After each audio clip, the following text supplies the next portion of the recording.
Vamos a comenzar por la primera, presentando el primero de los ponentes, que es el profesor doctor Alain Contat. El profesor Alain Contat es sacerdote y profesor, enseña filosofía en Roma, en el Ateneo Pontificio de Regina Apostolorum, donde a partir del año que viene será además el profesor de la asignatura de metafísica en el grado de filosofía. Y también enseña en otras instituciones superiores. Es doctor en filosofía por la Pontificia Universidad de Santo Tomás de Roma y hizo su tesis doctoral sobre el tema la relación de verdad según Santo Tomás de Aquino, y sus temas de investigación son el pensamiento metafísico, epistemológico y antropológico de Santo Tomás de Aquino, la historia de la metafísica y sus problemas, principalmente Platón, Aristóteles, Tomás de Aquino, Duns Scoto, Kant, Hegel, Heidegger y los tomistas del siglo XX. Hoy disertará sobre el tema identidad y alteridad en el conocimiento intelectual según Santo Tomás de Aquino. Le damos pues la palabra. Je voudrais d'abord remercier très chaleureusement le professeur Enriquez de l'honneur qui m'est fait de parler dans cette association. Comme le père Ferraro, je me sens ici tout à fait à la maison et c'est vraiment une joie de pouvoir communiquer quelques recherches avec vous. Identité et altérité dans la connaissance intellectuelle selon saint Thomas d'Aquin. Pour saint Thomas, la connaissance intellectuelle se caractérise comme un réalisme métaphysique. C'est un réalisme parce que l'intelligence connaît les choses telles qu'elles sont, au-delà de la conscience que nous pouvons en avoir. Mais c'est un réalisme métaphysique parce que c'est à la lumière de l'ens primum cognitum qu'advient cette connaissance dès le début. De ce réalisme métaphysique de l'intellection humaine, je voudrais explorer dans cette conférence, puis dans l'article surtout qui sera publié, trois dimensions constitutives autour desquelles je vais articuler mon propos. La première, la plus connue sans doute, regarde l'identité intentionnelle du connaissant et du connu dans l'intellection. Identité qui se noue autour du concept, du verbe, notion chère au professeur Canas. La deuxième dimension qui va de soi en réalisme et qu'il importe de souligner est celle de l'altérité réelle qui distingue non pas le connaissant en acte et le connu en acte, mais l'acte par lequel le connaissant connaît est l'acte par lequel la chose qui est connue, au-delà de la connaissance que j'en ai, est. C'est surtout là-dessus que je voudrais concentrer mon attention. Dans la connaissance, il y a donc d'une part, Aristote l'avait déjà dit, une identité en acte du connaissant et du connu, mais en même temps, il y a une altérité des deux actes, de l'acte de conscience intellective par lequel je connais le connu, et de l'acte de la chose connue qui est par ce fameux essai de saint Thomas.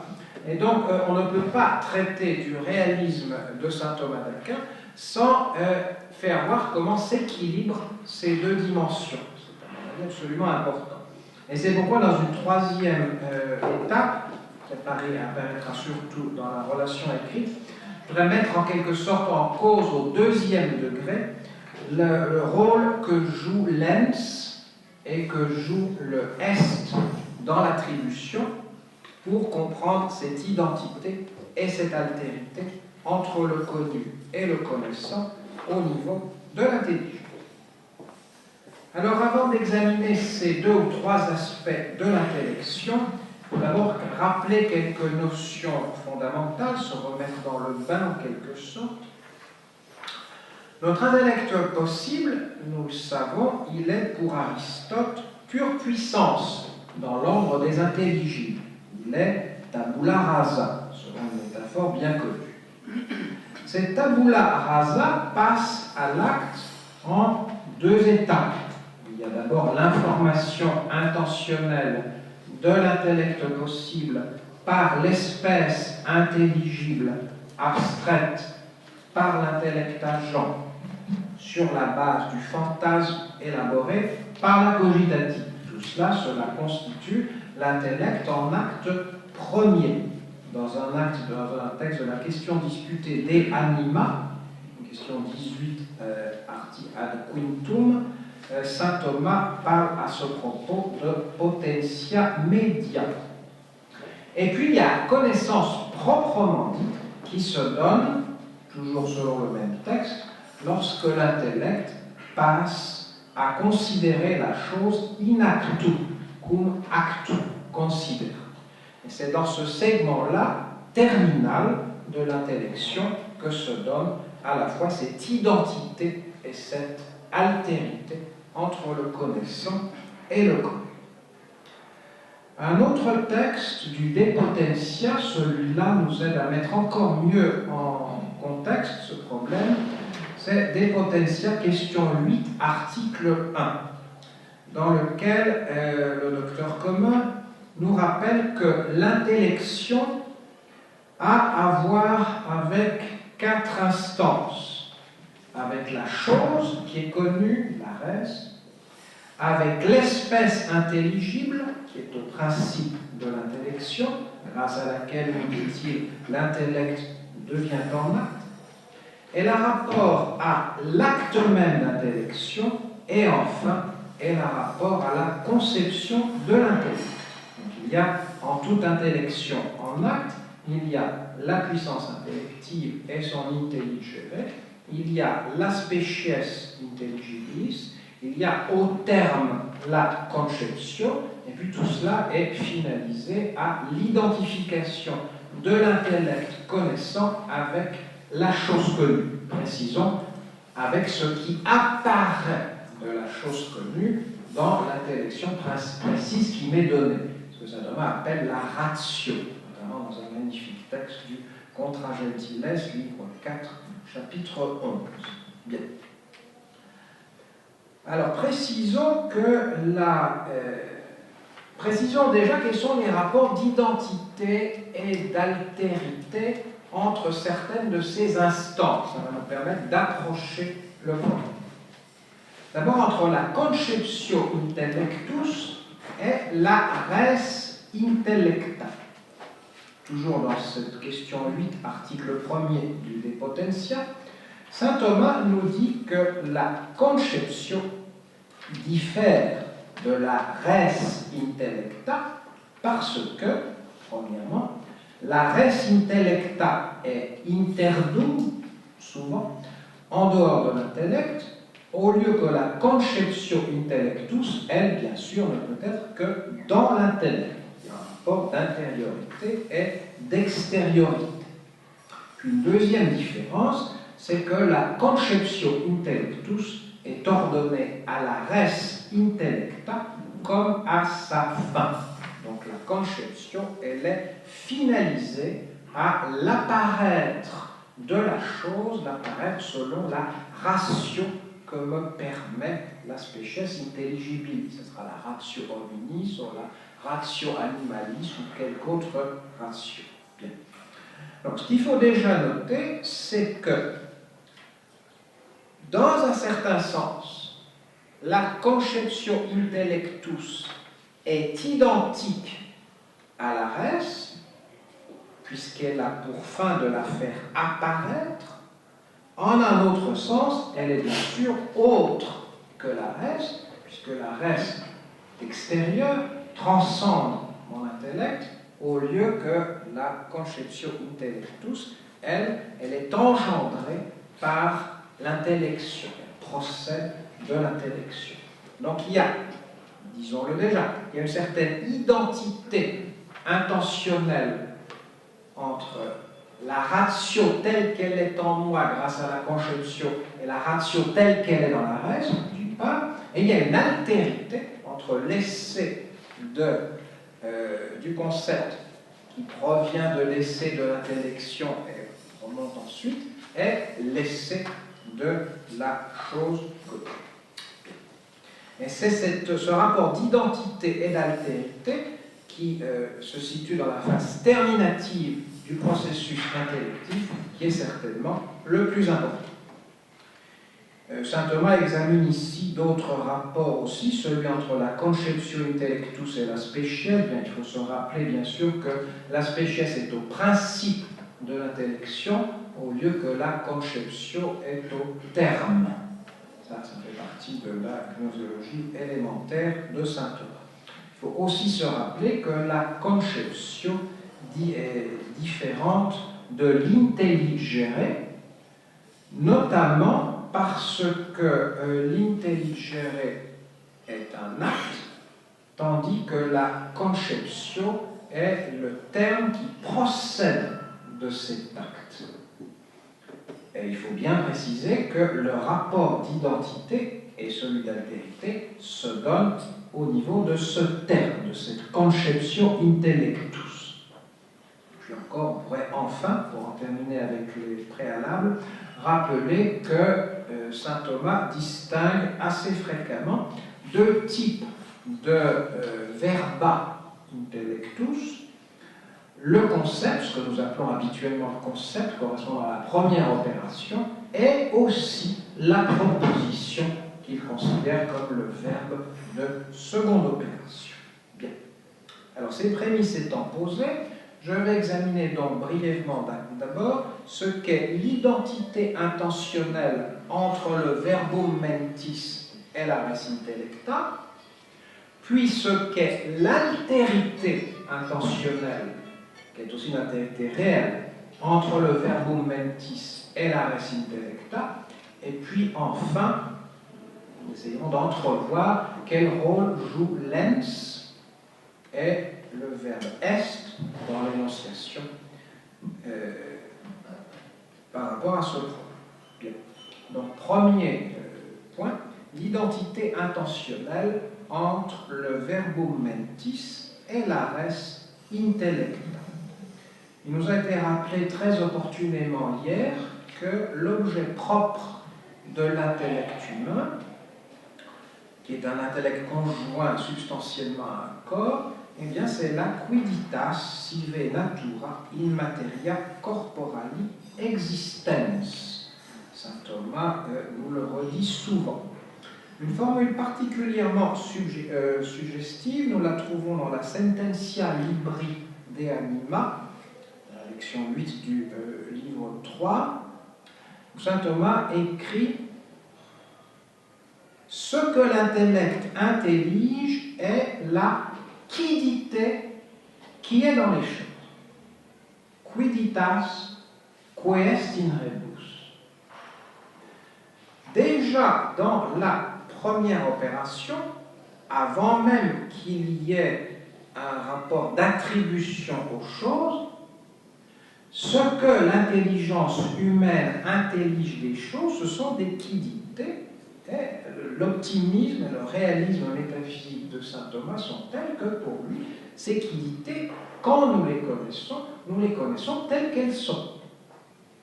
Autrement dit, il y a une identité fondamentale qui se donne entre le contenu du verbe mental de première opération d'une part et la quiddité des choses d'autre part.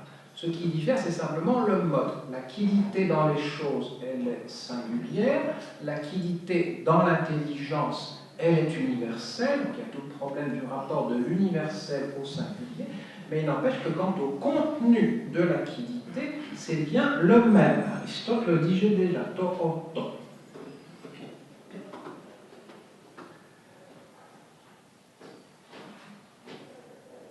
Alors, cette identité,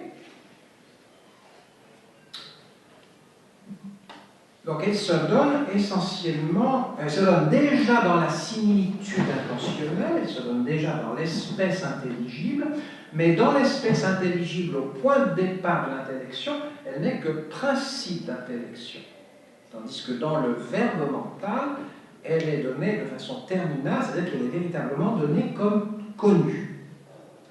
Il faut faire ici quelques remarques sur le lexique de saint Thomas. Saint Thomas utilise, par exemple, dans le commentaire sur le prologue de Saint Jean, la lectura super Johannem, la lection 1, l'expression similitudo. Verbum est ratio et similitudo. Le verbe est la ratio, le logos est un terme presque intraduisible dans les langues modernes, est la similitude de la chose. Si nous entendons similitude, aujourd'hui, nous pouvons être enclins à le penser sur le mode de la dualité. Il y a quelque chose, une autre chose, entre les deux, il y a un rapport. Donc on peut être tenté d'interpréter le terme similitudo en termes de représentation, au sens où la théorie de la connaissance, surtout à partir du XVIIe siècle, une théorie de la connaissance de plus en plus représentationniste. Or, quand saint Thomas, dans un autre contexte, il est vrai, définit ce qu'est la similitudo, il la définit comme l'unum in qualitate, dans le commentaire sur le livre 4 de la métaphysique. Alors, l'unum in qualitate, bien sûr, ça veut dire au plan prédicamental la similitude entre un mouton et un autre mouton qui ont la même couleur blanche. La similitude dont nous parlons ici n'est pas une similitude prédicamentale, c'est une similitude que nous pourrions qualifier de transcendantale, puisque c'est la similitude entre le contenu de la connaissance et ce qui apparaît de la chose connue. Cela regarde toutes les catégories, donc cela transcende les catégories. En ce sens-là, nous pourrions parler d'une similitude qui n'est pas uniquement dans le genre de la qualité. Mais ce qu'il faut retenir de cette description de la similitudo comme unum in qualitate, c'est l'unum, c'est-à-dire l'indivisu entre la conception et la ratio de la res, il y a indivision. C'est bien vraiment le même qui est dans la chose et qui est au terme de l'intellection qui pense la chose. Et ceci chaque fois que notre intellect réussit à appréhender une quiddité, au moins de façon générique. Nous pouvons appréhender beaucoup de quiddités, nous les appréhendons que de façon générique. Dans tout le monde infra-humain, comme nous savons que l'essence de la mouche, en tant que mouche, nous ne la connaissons pas, mais nous savons quand même pas mal de choses sur l'essence de la mouche, notamment qu'elle est un animal. Ça, c'est donc l'identité qui se donne entre le concept et la quiddité, que nous avons regardé du côté du concept. Regardons là maintenant du côté de la quiddité, pour comprendre un tout petit peu. Quand nous disons que nous appréhendons une quiddité, nous appréhendons quelque chose de formel. Quelque chose de formel qui a une certaine actualité formelle, qui n'est pas quelque chose de purement potentiel.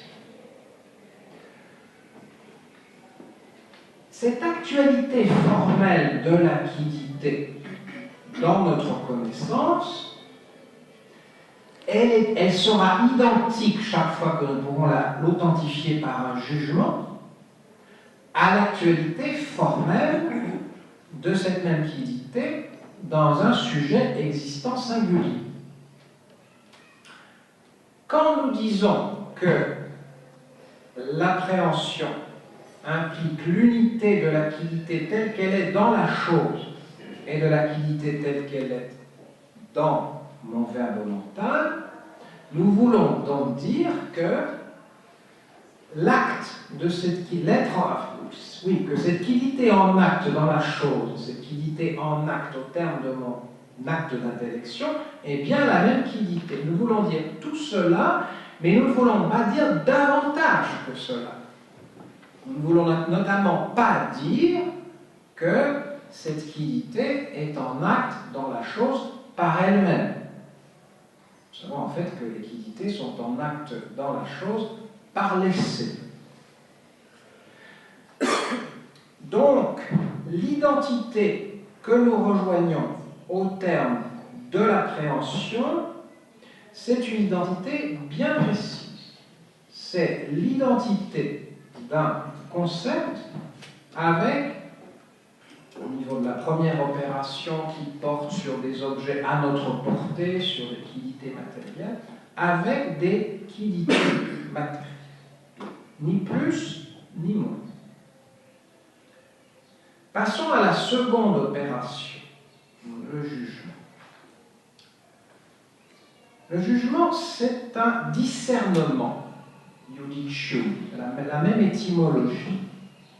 Un judicium qui porte sur le prédicat, qui consiste à dire la quiddité signifiée par ce prédicat, elle est dans ce sujet. Saint Thomas est assez clair dans un texte du Contra Gentiles 3,59. L'incomplexe, c'est-à-dire le verbe, pour ce qui est de lui-même, ne contient aucune comparaison ou application à la chose. C'est seulement le complexe, c'est-à-dire la proposition, qui contient une comparaison de l'incomplexe à la chose, grâce à la composition ou à la division. Donc, le jugement, c'est l'acte par lequel je réfère une identité, l'identité de la quiddité pensée et l'identité de toute quiddité réelle qu'elle soit, à un sujet déterminé. Et donc, le jugement, dans cette perspective, va concrétiser cette identité. Il va la réaliser dans un sujet qui possède effectivement cette quiddité en acte. Donc le jugement est, sous ce rapport, la continuation, l'achèvement de l'appréhension, fait faire un retour du contenu de l'appréhension sur les choses d'où éventuellement ils ont été abstraites. Et cela advient, j'en parlais dans l'intervention tout à l'heure, dans le jugement de perception, de façon élémentaire, disons primordiale, quand nous disons Socrate est un homme, Socrate est homme. Quand nous disons Socrate est un homme, qu'est-ce que nous faisons? Nous référons la quiddité d'homme au sujet singulier Socrate, que nous connaissons à travers une confectio ad phantasmata, et cette quiddité formelle, nous la référons au réel. Elle devient donc, entre guillemets, une quiddité réelle, par l'acte judicatif qui fait faire retour, qui fait retourner la quiddité dans le sujet réel auquel elle appartient. Donc, au total, nous avons deux types d'identité intentionnelle qui se donnent dans l'intentionnalité intellectuelle. Nous avons l'identité du verbe de première opération qui objective une certaine quiddité formelle, et puis nous avons l'identité du jugement élémentaire de perception. Dans le texte écrit, je tâcherai d'élaborer une table des jugements, une sorte d'échelle ascendante des jugements, et le jugement qui est premier pour nous, c'est le jugement d'appréhension, dans lequel nous faisons faire un retour à la réalité. Dans les deux cas, il y a une identité intentionnelle, mais qui n'est pas là. Alors, l'altérité, maintenant, l'altérité intentionnelle entre le verbum mentis et la res intellecta.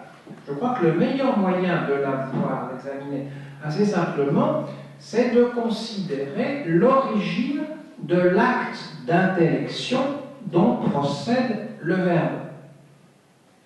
L'acte d'intellection, il procède de la puissance intellective actuée par l'espèce intelligible, grâce à la lumière de l'intellect agent. Donc, quelque part, l'acte d'intellection et son verbe procèdent des facultés intellectives qui s'enracinent à leur tour dans l'âme, âme dont l'actualité, en dernière analyse, remonte à l'actus essendi de la personne humaine qui connaît. Autrement dit, mon acte cognitif, c'est un acte qui, à travers les deux médiations de l'âme, forme substantielle, et des puissances cognitives, forme accidentelle, participe à l'essai constitutif de la personne. Bien entendu, cela ne suffit pas, il faut aussi qu'à l'origine de la connaissance, il y ait eu bien la sensation dont nous parlions tout à l'heure, la sensation ultérieurement élaborée dans le sens commun, puis dans la cogitative, qui fait ensuite l'objet d'une abstraction qui me donne l'espèce intelligible. Donc, pour qu'il y ait connaissance en acte, il faut qu'il y ait une participation médiatisée par l'âme et par les facultés intellectives à l'actus essendi du sujet qui intègre, à travers tout un processus ascendant d'abstraction, qui intègre ce qui a été offert au sens. Il y a ces deux dimensions. Mais enfin, l'actualité de l'acte intellectif et l'actualité donc du verbe qui est au terme de cet acte intellectif, c'est une actualité qui est participée à l'actualité de l'essai substantiel de la personne, évidemment toujours avec le concours du fantasme et au départ de la donnée sensible. Qu'est-ce que ça veut dire cela? Ça veut dire que, en définitive, la connaissance intellectuelle, c'est une expansion de l'essai de la personne, à travers toutes ses médiations, au-delà de ses propres limites. C'est une expansion intentionnelle. C'est précisément ce qui avait servi de thème au présent colloque. Le connaissant s'enrichit de tout ce qui n'est pas lui. Et comme la raison sous laquelle il s'enrichit, c'est la ratio entis, eh bien, virtuellement, le connaissant peut s'enrichir de tout étant créé. Puis à ce point-là se pose alors la question du désir naturel de voir Dieu et de savoir précisément jusqu'où peut aller cet enrichissement. Nous laissons ce problème de côté, au moins maintenant.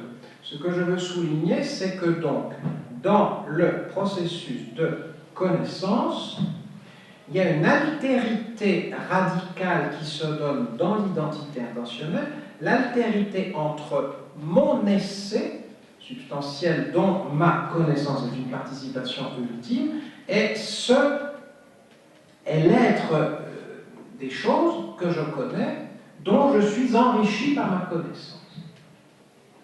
Et la même chose peut se voir non plus du côté du sujet connaissant, mais de l'objet connu, si nous considérons, donc le thème est beaucoup plus familier au thomiste, si nous considérons qu'en effet, il n'y a pas de réalité dans les choses, il n'y a aucune opération, aucun mouvement, aucun accident, aucune substance qui ne soit en définitive une participation à l'acte d'être, à l'acte d'un autre être que moi. Autrement dit, dans la connaissance, il se donne une sorte de communion entre mon être, parce qu'il est un être spirituel qui transcende la matière, et l'être des choses sous la ratio entis. Et c'est surtout cela que je voudrais souligner ici. En même temps qu'il y a identification aux formes et aux qualités des choses, il y a une ouverture du connaissant à la totalité de l'être dans son altérité par rapport à ce que le connaissant est, dans sa transcendance. Bien. Alors nous pourrions conclure, parce que je vois que tempus fugit, nous pourrions conclure très brièvement en montrant que la connaissance se noue, la connaissance intellectuelle, ça sera beaucoup plus systématique dans l'exposé écrit, se noue autour de l'ens. Dès la première appréhension, avant même, dirais-je, la première inversion d'une certaine manière, l'homme se différencie de tout autre sujet connaissant parce qu'il connaît à la lumière de l'être, sub ratione entis. Qu'est-ce que ça veut dire? Ça veut dire que tout ce qui entre dans nos champs de connaissances intellectuelles est connu comme quelque chose qui est, quod est. Quelque chose donc qui a une actualité qui n'est pas la mienne, mais dont je vais pouvoir assimiler le contenu. Au fond, dès l'origine, la connaissance se pose à la fois dans l'identité et dans l'altérité. Dans l'identité, avec le quod, du id quod est, puisque je puis assimiler des formes, et dans l'altérité fondatrice du est, qui est nécessairement, parce que je ne suis pas Dieu, qui est nécessairement autre que la conscience que j'en ai, autre que mon acte de le connaître, autre que l'essai que je suis. Autrement dit, la caractéristique distinctive, et je conclurai là-dessus, de la connaissance intellectuelle selon saint Thomas d'Aquin, c'est qu'elle est une identification dans l'altérité, une appropriation des formes des choses, autant que la chose est possible, mais qui les pose dans leur altérité par rapport au sujet connaissant. Et cette connaissance se configure par conséquent nécessairement comme une connaissance créée. L'ange, de façon un peu différente, pour l'ange il en va de même. La totale identification du connaissant et du connu, sans altérité aucune, étant un privilège divin. Je vous remercie.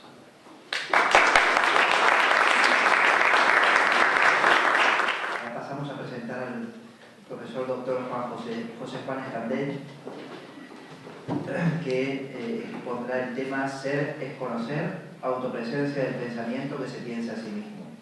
El doctor Escandell es nacido en Carcagente, Valencia, es licenciado en Filosofía por la Universidad de Navarra y doctor por la de Málaga. Ha ejercido su docencia en Filosofía en diversas universidades y actualmente en el IES Palas Atenea, Torrejón de Ardoz. Es miembro correspondiente de la Pontificia Academia de Santo Tomás de Roma y forma parte del trabajo de profesores de nuestro Instituto Santo Tomás de aquí de Valenciana. Sus temas de investigación son principalmente la antropología, la metafísica, la ética, la historia del pensamiento, educación y el pensamiento de Antonio Millán Puelles. Le damos la palabra.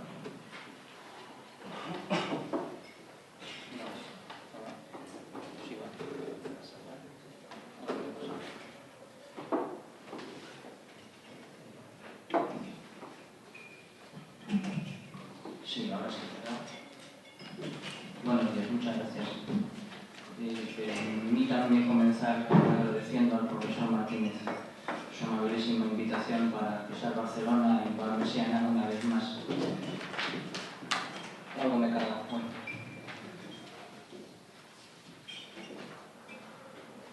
La cuestión que me ocupa en este trabajo es la del sentido y valor de la tesis según la cual Dios es entendimiento perfecto. Hay la convicción prácticamente universal de que Dios es un ser inteligente y que por ser la suya una inteligencia divina es totalmente perfecta y plena. Dios tiene inteligencia o más bien es entendimiento. En un sentido elemental y sobre la base de los principios metódicos de la teología filosófica esencial, se atribuye la inteligencia a Dios del mismo modo que a Él se atribuye formalmente cualquier perfección pura o metafísica que pueda encontrarse en las criaturas. A primera vista parece tratarse de un asunto particular dentro de la discusión de los muchos atributos divinos entitativos y operativos. Sin embargo, la cuestión de la inteligencia divina es en realidad un asunto crucial y de muchas implicaciones importantes. Para vislumbrarlo podemos leer en Grec lo siguiente: la esencia metafísica de Dios no consiste en el cúmulo de todas las perfecciones, ni en la infinitud radical, ni en el entender radical, sino en ser por sí, lo cual se identifica formalmente con el ser mismo subsistente, y con la intelección subsistente de la intelección. Véase como el insigne tomista sitúa el entender de Dios en una especial identidad con su ser mismo, con la explícita exclusión de esa identidad respecto de los demás divinos atributos entitativos y operativos. Luego explica cómo se posicionan las diversas escuelas entre los tomistas, por un lado Capreolo, Cayetano, Báñez, por otro lado Juan de Santo Tomás, Bonet y otros. La tesis de Gret es esta. Mi tesis es abstracción hecha de la distinción entre naturaleza y esencia, aúna con la escuela benedictina tomista de Salzburgo, que la esencia metafísica de Dios consiste en ser por sí, lo cual formalmente se identifica con el ser mismo subsistente y con el entender subsistente de sí mismo. Lo que viene a querer decir que las tres ideas significan lo mismo. Dios es el ser por sí, el ser mismo subsistente y el entender subsistente de sí mismo. Queda patente así que para una línea importante y autorizada del tomismo el ser entendimiento no es en Dios un atributo, ni siquiera un atributo muy importante, sino que pertenece al orden de su constitutivo formal o metafísico. Explicar por qué es ello así es el asunto del que pretendo ocuparme en lo que sigue. Las urgencias que nos imponen las necesidades, la belleza de los paisajes, la costumbre de movernos en lo mundano y nuestro propio cuerpo nos pueden inclinar a pensar, sin haber reflexionado mucho sobre ello, que lo que propia y seriamente existe es lo corpóreo. Incluso aunque no nos declaremos materialistas, es fácil pensar que si hay realidades inmateriales, su realidad es menos rotunda y más imprecisa. El carácter real del mundo físico se nos impone con contundencia irresistible cuando nos golpeamos ridículamente contra el cristal impoluto de una puerta corredera. Por supuesto, el hombre práctico entregado a sus quehaceres procura no despegarse de las realidades palpables, constantes y sonantes, y siempre encuentra irrefutable el argumento baculino de la inexorable solidez de una piedra. Y así resulta que se nos hace difícil concebir lo no material, admitamos luego o no su efectiva existencia, como si lo inmaterial desafiara la estabilidad de nuestro mundo y le abriera una vía de agua. Los viejos etnólogos soñaron que ese era el origen de las religiones y de los mitos.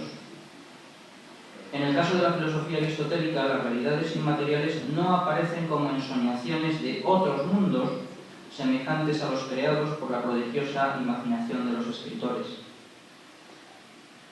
El argumento filosófico realista consiste más bien en la conjunta comprensión del alcance de tres conceptos: ser, materia y conocimiento, que hace de bisagra entre los dos anteriores.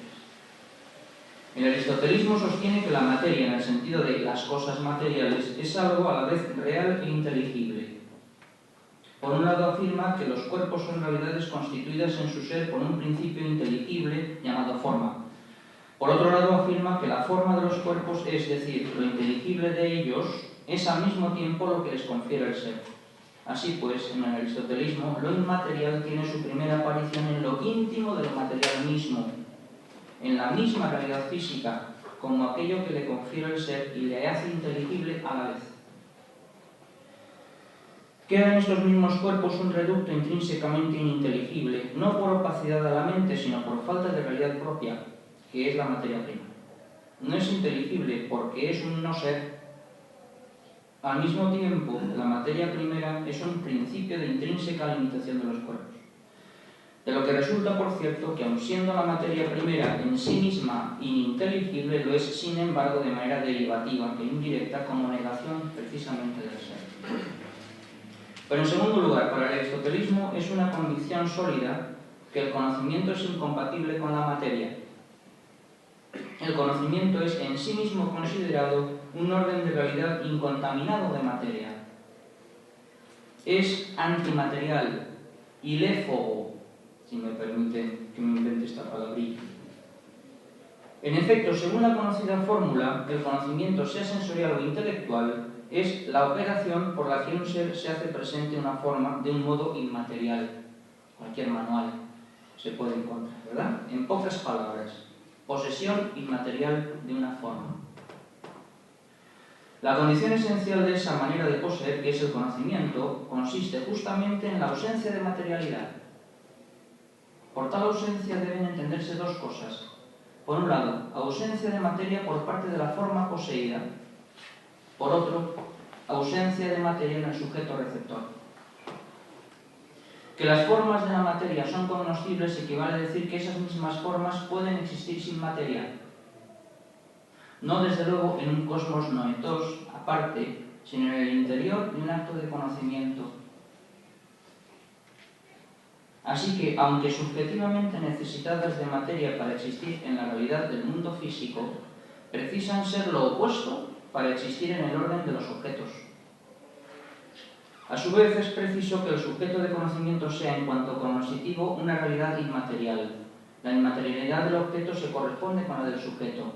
El conocimiento, tanto objetiva como subjetivamente, es iléfogo. A la posesión material de una forma sigue constituir con ella una efectiva realidad corpórea particular. Esa posesión es la unión de materia y forma en la síntesis sustancial occidental, bien conocidas. En todo caso, se trata de una recepción de un acto en una potencia, de un sujeto que recibe un ser y se comporta con él como soporte. Por el contrario, la posesión inmaterial de una forma sigue el constituir con ella un acto de conocimiento, que no una síntesis de potencia y acto, sino una unidad de acto y acto. Evidentemente, en el conocimiento, quien conoce no se transforma en lo conocido, sino que el objeto se hace presente en él sin que ninguno de los dos pierda ni renuncie a lo que naturalmente es. La asimilación ilemórfica genera un ser físico, la asimilación cognoscitiva da al sujeto un ser inmaterial. Precisemos que la ilefobia del conocimiento ha de entenderse en sentido estricto, pues en es el caso que el conocimiento sensorial es orgánico, de modo que las respectivas facultades tienen un necesario ingrediente material, por el órgano. La vista incluye esencialmente el ojo. No obstante, como ver es acto cognoscitivo y por eso posesión inmaterial, el acto de esta facultad ha de ser concebido en su núcleo esencial, no como una presencia física, sino en material de lo visto, como antes se nos ha dicho, ¿verdad? Por lo tanto, el órgano material viene a ser medio indispensable de un acto inmaterial, pero solo eso.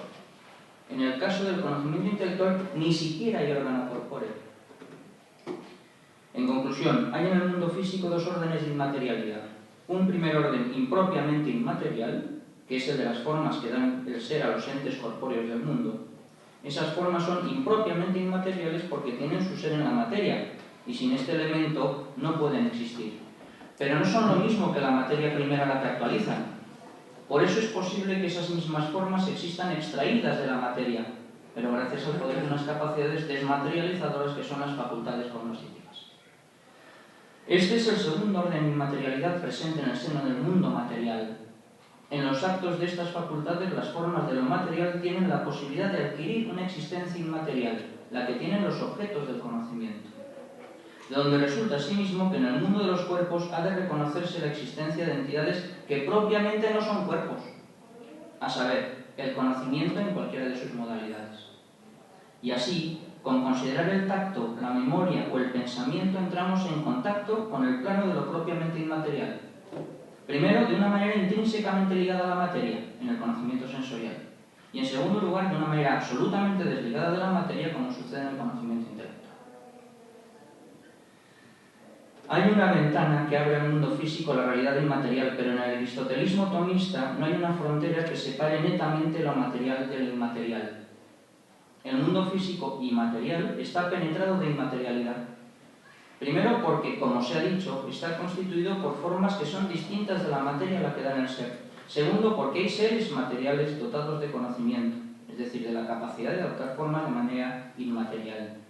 No solo no hay porte neto, sino que hay una cierta compenetración entre lo material y lo inmaterial que queda particularmente acentuada por otros dos hechos muy significativos. El primero es el hecho del conocimiento sensorial, al que ya he aludido. El segundo es el hecho del conocimiento intelectual ligado al conocimiento sensorial. Me explico. Primero, respecto al conocimiento sensorial, debo de hacer algunas precisiones. Como he mostrado, el conocimiento sensorial, aun siendo propio y rigurosamente conocimiento, y por lo tanto, aun siendo una capacidad de presencia inmaterial de formas, requiere por esencia de un órgano corporal. Ahora bien, que el conocimiento sensorial tenga una semejante dependencia orgánica significa que, aunque las formas conocidas no dejen de ser recibidas materialmente, son poseídas, según dice Santo Tomás, con las condiciones materiales, de veritate dosmos. Es decir, el conocimiento sensorial tiene dos esenciales limitaciones. Solo puede hacerse presente formas de seres materiales y se las hace presentes tan solo según su mero aparecer. Este es mi vocabulario, no el de Santo Tomás. Esto último quiere decir que los sentidos no conocen el ser de los objetos, sino solo su fenómeno, su mera presencia en el correspondiente órgano, como explica Millán Poyes en Fundamentos de Filosofía. Los sentidos no conocen formalmente el ser de las cosas, aunque lo que conocen sea normalmente cosas que son. Los sentidos se hacen presentes formas y lo hacen de manera inmaterial, como no puede ser de otro modo, solo que esa presencia mantiene la oscuridad de la materia de lo conocido y del sujeto que las conoce. El otro hecho, sin duda prodigioso, es el de la existencia en el mundo de seres que, estando dotados de conocimiento rigurosamente inmaterial, sin embargo no pueden conocer sino a partir de lo material, nosotros. Según nuestra esencial constitución, somos animales racionales, poseemos inteligencia y en nuestra situación natural corpórea precisamos de los sentidos para que nuestra inteligencia pueda alcanzar su objeto. Aquí, de nuevo, y en términos mucho más complejos, lo material y lo inmaterial, por así decir, se tocan y compenetran. De ambos hechos, el más relevante a los efectos del tema de este trabajo es la realidad específica del conocimiento intelectual. No será necesario recordar ahora con detalle la idea que de este tipo de conocimiento tiene el realismo aristotélico tomista. Tan solo un rasgo, que el conocimiento intelectual es absolutamente inmaterial, absolutamente, y por ello específicamente distinto del conocimiento sensorial. Es que, recordémoslo una vez más, el conocimiento es presencia inmaterial de formas y las formas son el ser de las cosas del mundo físico. Así que hacerse presentes formas de manera inmaterial es tanto como hacerse presente inmaterialmente el ser de las cosas.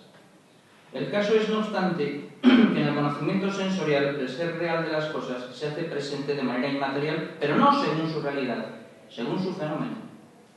Esto último es el rasgo decisivo de lo sensorial. Quien conoce por los sentidos conoce seres, pero no conoce que son seres. Quien conoce con los sentidos conoce realidades, pero no conoce que son realidades. Es lo mismo que se quiere expresar cuando se dice que los sentidos permanecen en el fenómeno o apariencia de las cosas. El precio que los sentidos pagan por ser materiales es que lo que se les hace presente de modo inmaterial queda desconocido en su realidad misma. Dicha presencia es imperfecta o incompleta, es una presencia acompañada de un ocultamiento radical. Por el contrario, el conocimiento intelectual tiene por objeto formal el ser mismo de las cosas. En el caso de la mente, inteligencia, razón o entendimiento, no me meto en disquisiciones sobre estas palabras, su naturaleza es tal que lo que se le presenta lo hace según su ser. En la mente, las formas lucen en su totalidad, para lo cual es indispensable que la mente sea capaz de posesión inmaterial estricta y completa. La esencial diferencia que media entre lo sensorial y lo intelectual autoriza, sin menoscabo de sus conexiones e interpenetraciones mutuas, a distinguir en el seno del mundo físico un ámbito de pura inmaterialidad, ajeno al de las demás realidades materiales, como una capa de aceite que sobrenada una base de agua. Quede claro que este ámbito intelectual no es el mundo de las ideas de Platón porque se encuentra en medio del mundo mismo. Este ser tan mestizo que es el hombre tiene un cuerpo físico que le es esencial y al mismo tiempo dispone de una mente cuya naturaleza misma es por completo ajena a la materia. Las formas, como acto de la materia primera, son una primera leve grieta en un posible monopolio de la materia como principio del mundo físico, como ya he dicho. El conocimiento sensorial agranda esa grieta al mostrar que hay en medio de las sustancias materiales posesiones inmateriales de formas. Pero definitivamente queda rota toda posibilidad de materialismo cuando se descubre el conocimiento intelectual como rotunda y estricta inmaterialidad. Está entonces del todo justificado que para ese ámbito especial de la realidad física se emplee un nombre especial, espiritual en su sentido más propio. Se trata de una palabra ciertamente peligrosa, pero irrenunciable que conviene mucho aclarar. La palabra espíritu presenta numerosas dificultades de variado origen. En ocasiones, la desfiguración del concepto de espíritu procede de un abandono de la tradición cristiana y un rebrote del paganismo. En otras, la deformación del concepto es fruto de una imaginación desbocada o de la simpleza altiva del positivismo o del pragmatismo. La explicación que la Real Academia Española de la Lengua ofrece de esta voz se atiene en rasgos generales a la concepción escolástica. Según el Diccionario de la Lengua, espíritu es, en su primera acepción, esto: ser inmaterial y dotado de razón. A los diccionarios lingüísticos no hay que pedirles definiciones reales, sino tan solo nominales. Para que la fórmula que la Academia elabora fuera realmente más acertada, debería evitar dar a entender alguna diferencia entre la inmaterialidad y la razón. De todos modos, esta fórmula resulta, en el peor de los casos, como el tuerto en el país de los ciegos. En el uso ordinario del lenguaje, en los medios de comunicación y en ambientes culturales, espíritu es frecuentemente asociado con fantasma, alma, demonio, entidades metafísicas y sobrenaturales y cosas por el estilo. Abundan leyendas, novelas y películas de cine, tanto de terror como de comedia, que presentan los espíritus en mundos violentos o risibles. En semejantes representaciones, los espíritus forman un segundo mundo, réplica en general de este primero, visible, humano y plenamente real, pero con rasgos misteriosos, con leyes propias ajenas a las leyes ordinarias e incluso al sentido común. Hay muertos vivientes, cosa francamente chocante, ¿verdad? Todo lo cual no tendría mayor importancia si no fuera porque además gurúes, asesores personales y de coaching, visionarios y guías espirituales asocian al concepto de lo espiritual su palabrería, a la que no falta para resultar verosímil alguna dosis de verdad a veces. Por lo que respecta al realismo aristotélico tomista, nada aficionado al yoga, al reiki y al LSD, lo espiritual se toma en rigurosa equivalencia con lo intelectual, racional, mental o lógico. Para una investigación filosófica de lo espiritual, una dificultad importante que puede llevar a errores es el hecho de que lo intelectual que existe en este mundo físico es, en primera instancia, un accidente y no una entidad sustantiva. Quiero decir, el ser humano, el único ser material en el que hay inteligencia, realiza actos intelectuales que no son la sustancia misma de cada hombre. Nuestros diversos actos de pensar son otros tantos episodios o momentos de nuestras vidas, tan profundos y relevantes como se quiera, pero siempre erguidos sobre nuestro ser previo y fundamental de hombres. Esta convicción es reforzada además por la idea popularizada y falsa en general, según la cual nuestros pensamientos no tienen que ver con nuestra intimidad vital. La razón frente al corazón es fría e impersonal, según dicen muchos. Tanto la experiencia como la costumbre nos incitan a opinar que nuestra inteligencia es tan solo una parte de nuestras vidas y de nuestro ser. Así que a lo sumo estamos dispuestos a admitir que en nosotros hay un elemento espiritual, pero no a aceptar que somos seres espirituales. Podemos asimismo recelar de llamarnos espíritus por temor a que suponga una caída en el platonismo y un desprecio del mundo físico en general y de nuestro cuerpo en particular. Las vindicaciones insistentes hoy del carácter esencialmente corpóreo del hombre nos hacen mirar con recelo, si no con rechazo, la afirmación de que somos espíritus. Y quienes tenemos por verdadera la teoría ilemórfica de la sustancia material, también encontramos en ella argumentos para resistirnos a reconocer la realidad de nuestro espíritu, pues si las formas corpóreas tienen su ser en la materia, no se ve cómo una forma, el alma humana, pueda tener realidad fuera de la materia. Que seamos esencialmente corpóreos aparece como una dificultad para reconocernos espirituales.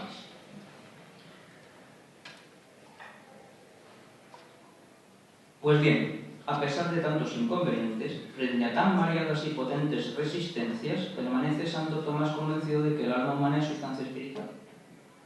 En de entes de esencia, las sustancias separadas, esto es, inmunes de materia, son tres: el alma intelectiva del hombre, las inteligencias o ángeles y la causa primera, esto es Dios. En De Spiritualibus Creaturis justifica Santo Tomás que el hombre está constituido por una sustancia espiritual que es forma de un cuerpo. Un vocabulario semejante puede encontrarse en la cuestión disputada de ánima, cuando discute acerca de si los ángeles y el alma humana son de la misma especie. Santo Tomás responde negativamente, pero a ambas se refiere con la denominación de sustancia inmaterial. Y así en infinidad de textos. ¿Cómo se explica este modo de proceder de Santo Tomás? Nuestra convicción usual e imprecisa de que lo intelectual en nosotros es sólo parcial y episódico tiene que ver sobre todo con nuestro modo de habérnoslas con el flujo ordinario de nuestras vidas en el mundo físico. Vemos nuestras capacidades en función de nuestras acciones y vemos nuestras acciones en función de nuestros intereses o metas, sin pararnos a reflexionar sobre la diferencia entre un sentimiento, un razonamiento o una percepción. Ahora bien, entre estas cosas hay diferencias reales importantísimas.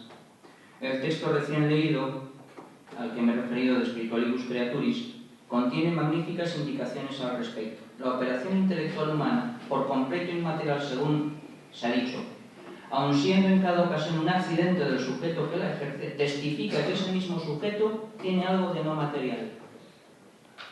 Es una razón evidente que una operación inmaterial supone un agente inmaterial, y esto para Santo Tomás. Y así, desde el obrar accidental se llega al conocimiento del ser sustancial del hombre. El alma humana, la única capaz entre todos los vivientes de una operación estrictamente inmaterial, por ello mismo de tener una existencia independiente de la materia. Y aquí entonces un descubrimiento que supone una inversión de valores vitales ordinarios. Frente a la convicción corriente y común según la cual lo existente de manera constante y sonante es lo material, resulta que la investigación sobre la naturaleza del conocimiento revela que el ser está ligado a la inmaterialidad. Y tanto más se manifiesta esto cuanto más perfecto es un ser. La inmaterialidad escasa de las formas materiales, de la que ya he hablado, no solo es correlativa de una escasa entidad, sino también de una escasa cognitividad. Solo son inteligibles en potencia las sustancias materiales. Las formas cognoscitivas tienen un correlativo distanciamiento respecto de la materia, puesto que conocer es presencia inmaterial, pero dependen de la materia tanto en su propio ser como en el de sus objetos. Finalmente, tal distancia es rigurosamente abismal en las formas intelectuales, las cuales no dependen de la materia en su ser y en su obrar propio y estricto. Sin embargo, en el caso de la sustancia espiritual humana nos encontramos con algo que es asimismo material y no por accidente. El hombre no es un espíritu puro. En la ontología ilemórfica, la materia no es secundaria o accidental en el compuesto sustancial, y tampoco lo es en el caso del hombre, cuya estructura sustancial es ilemórfica. No es el hombre un espíritu encarnado, en el sentido de que su sustancia espiritual adopte la carne como un añadido a su esencia. De la esencia del hombre es tener cuerpo, aunque su ser sea espiritual. Mas con el hombre no se ha llegado ni mucho menos a la cima de la escala de los seres que tienen conocimiento. La filosofía aristotélico-tomista admite la existencia de espíritus puros. Son lo que en la tradición cristiana llamamos ángeles. Es cierto que hay seguidores de Aristóteles y Santo Tomás para quienes la existencia de los espíritus puros no es asequible a la razón humana, sino que tan solo pueden ser conocidos por la fe sobrenatural. Santo Tomás ofrece prueba de la existencia de los ángeles basada en la armónica jerarquía de la creación. Según esta idea, y en resumen, si no existieran espíritus puros, faltaría a la creación, que es manifestación en la diversidad de la simple perfección de Dios, un sector enorme y de gran importancia, medianero entre el mundo material y el inmaterial ens a se. Sea de ello lo que fuere, ya las averiguaciones que sobre lo intelectual se han hecho permiten llegar a ver que en sí mismo considerado, según su propia naturaleza, lo intelectual, que es necesario y completamente ilefóbico, es por sí mismo existente. Para el caso del compuesto ilemórfico humano, ha podido decirse que tiene una sustantividad independiente de toda materia, de modo que su alma, su forma sustancial, tiene el ser por sí, y por eso cabe afirmar de ella que es inmortal. Porque el caso contrario es el de las sustancias materiales no espirituales. En ellas la sustantividad pertenece al compuesto y las formas materiales no tienen subsistencia sin materia. Sin embargo, si hay alguna forma que demuestre no estar completamente comprometida existencialmente con la materia, y tal es el caso del alma humana, entonces tiene subsistencia propia. Por eso señala Santo Tomás que, cuestión disputada de ánima, artículo 1, como cada cosa obra en la medida en que está en acto, es preciso que el alma intelectiva tenga ser por sí absoluto, no dependiente del cuerpo. Como lo intelectual es ilefóbico, podrá decirse en general que lo intelectual es subsistente por sí. Así que no solo hay una conveniencia estética en admitir la existencia de inteligencias puras, lo lógico y natural es que las haya, con mayor razón que hay sustancias materiales. Hay más razón de ser en el ángel que en la piedra. porque mientras la inmaterialidad justifica por sí sola la subsistencia, la materialidad requiere, para subsistir, la concurrencia de la forma con la materia. Siendo así que las formas intelectuales por naturaleza tienen subsistencia propia, ¿qué de extraño habrá en que existan los ángeles? Por lo que respecta a este estudio, la consideración de la naturaleza angélica interesa porque con ello se descubren las condiciones en que, aislada de toda materia, puede existir la inteligencia. En el hombre, la conexión natural de la inteligencia con el cuerpo hace que la inteligencia esté volcada originalmente hacia lo sensible. ¿Cómo funcionará una inteligencia que no tenga este condicionamiento? Lo primero que seguramente vendrá a la mente es que los ángeles habrán de tener alguna especial vía de acceso al mundo, dado que, no teniendo cuerpo, tampoco tienen órganos sensoriales. Esta observación a primera vista verosímil y sensata lleva a sospechar si estas sustancias, desprovistas de sentidos, no serán semejantes a las mónadas sin puertas ni ventanas de Leibniz. ¿Serán acaso los ángeles como almas desencarnadas, como almas de difuntos que andan vagando por ahí? En esto nuestra imaginación puede resultar desorientadora. Una alma humana está naturalmente inclinada a existir con la materia, y su eventual encontrarse separada de su cuerpo no es para ella nada positivo ni deseable absolutamente hablando. Por el contrario, y por definición, los ángeles son espíritus puros, a los que por naturaleza pertenece el ser del todo incorpóreos. El cuerpo es bueno para el hombre, pero es malo para el ángel, como contrario que es a su naturaleza. Y aquí la radical diferencia que hay entre almas y ángeles. ¿Y qué acciones realiza el ángel? Es decisivo darse cuenta de que los ángeles son sustancias intelectuales y que lo son porque son completamente inmateriales. Recordemos que la inmaterialidad objetiva y subjetiva es condición de posibilidad del conocimiento. Más aún, hay que afirmar, de acuerdo con lo que sabemos acerca de la naturaleza de la inteligencia, que si algo es por completo inmaterial y es subsistente, no puede ser más que una inteligencia. Todo lo inmaterial en cuanto tal es inteligente. El obrar del ángel consiste, pues, en la operación intelectual. ¿Pero qué es lo que el ángel entiende? Hemos dejado abierta la cuestión del objeto del entendimiento angélico y agudizada esa cuestión por el hecho de que el ángel no tiene cuerpo. ¿Qué puede conocer? La respuesta al problema se puede obtener a partir de una tesis también antes asentada, aunque dicha respuesta resultará una vez más en alguna medida desconcertante. Esa tesis es la de que las cosas inmateriales son por sí mismas inteligibles. El propio ángel es por esencia inmaterial, luego es inmediatamente inteligible, y lo será antes que nada para sí mismo, pues ya según su propio ser se posee a sí mismo. ¿Qué otra cosa tiene el ángel más próximo a sí mismo, más a mano para conocer que a sí mismo, siendo así que está desprovisto por completo de materia? Ha de declararse, por tanto, que las formas subsistentes e inteligentes son autointelectivas, son conocimiento de sí mismas, o más exactamente, son intelección de sí mismas.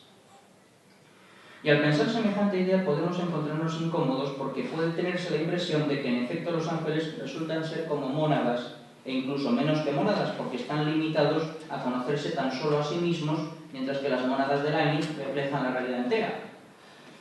Estas criaturas espirituales así concebidas parecen ser, por lo tanto, el colmo del egocentrismo, de un egocentrismo perfectamente natural, inevitable e irreprochable. Sin embargo, Santo Tomás sostiene esta idea de la reflexividad total de la sustancia puramente espiritual en múltiples ocasiones y con toda claridad. Para extremar más, si cabe, nuestro desconcierto, lo llega a expresar Santo Tomás en términos como estos. Si existiera un baúl sin materia y subsistente por sí, sería inteligencia de sí mismo. De Spiritualibus Creaturis,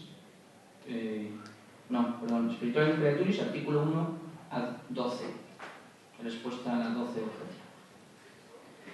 He aquí la ecuación entre inmaterialidad, inteligencia y ser, que aparece ya en el orden de los entes finitos y que presenta al ser inmaterial como inteligible y como inteligente, como pensamiento de sí mismo. Pero no es que los ángeles sean entidades aisladas en su autocontemplación, puesto que su inteligencia es superior a la del animal racional, no es posible que su radio de acción sea menor. También conocen las demás cosas creadas y a Dios, y lo hacen de manera más perfecta que los hombres, porque, según sostiene Santo Tomás, aunque incapaces por sus propios medios de adquirir las especies impresas de las cosas, también resulta que las poseen de modo innato y casi natural, como algo que les corresponde por su propia constitución esencial. En cuanto al conocimiento natural de Dios, también lo tienen los ángeles. O sea, que no están encerrados. A todo lo cual debe añadirse que los ángeles son seres finitos. No tienen el ser por esencia, sino por participación. De lo contrario, serían lo mismo que Dios. Siempre nos resulta divertido aquello de que Dios es pensamiento que se piensa a sí mismo, esa frase de Aristóteles, ¿verdad? Mira qué divertido el juego de palabras. Los ángeles lo son, solo que son finitos. Los ángeles son criaturas y en cuanto tales también sus respectivas esencias son receptoras y limitadoras del acto de ser recibido del Creador. Y por lo mismo su obrar no coincide con su ser. Solo el ente que es del todo su ser es también del todo su obrar. Mientras que los ángeles, como las demás criaturas, se relacionan con sus acciones como la sustancia con el accidente. En consecuencia, la reflexión intelectual que les caracteriza no es sustancial. No son por esencia pensamiento en acto de sí mismos, sino tan solo en potencia. Me acerco al final. La reflexividad constitutiva del ángel es a su vez imagen y anuncio de la reflexividad perfecta en que Dios consiste. La del ángel es una inteligencia muy superior a lo humano, por su subsistencia puramente inmaterial, pero no deja de ser una inteligencia finita. En cuanto finita, aun siendo pensamiento del pensamiento, no lo es esencialmente en acto, como se ha dicho, sino tan solo en potencia, es decir, es también siempre, a su modo, conciencia incompleta o inadecuada. Ahora bien, el acto puro de ser sin mezcla, no ya de materia, sino de cualquier modalidad de potencialidad, es ipso facto pura conciencia radical de sí mismo, pensamiento subsistente que se piensa a sí mismo. Según lo que vengo diciendo, la demostración de que Dios es inteligente no es muy diferente del que se emplea para mostrar cómo es la inteligencia angélica, con las oportunas adaptaciones al caso. También aquí basta con hacer ver que si Dios es el ser puro, es inteligencia pura, pues el ser sin mezcla de potencia, el ser que es del todo inmaterial, es por ello mismo intelección e inteligible. Por tanto, es un pensarse a sí mismo. He aquí porque la afirmación de que Dios es ipsum esse subsistens apenas dista de la afirmación de que Dios es noesis, noeseos, noesis.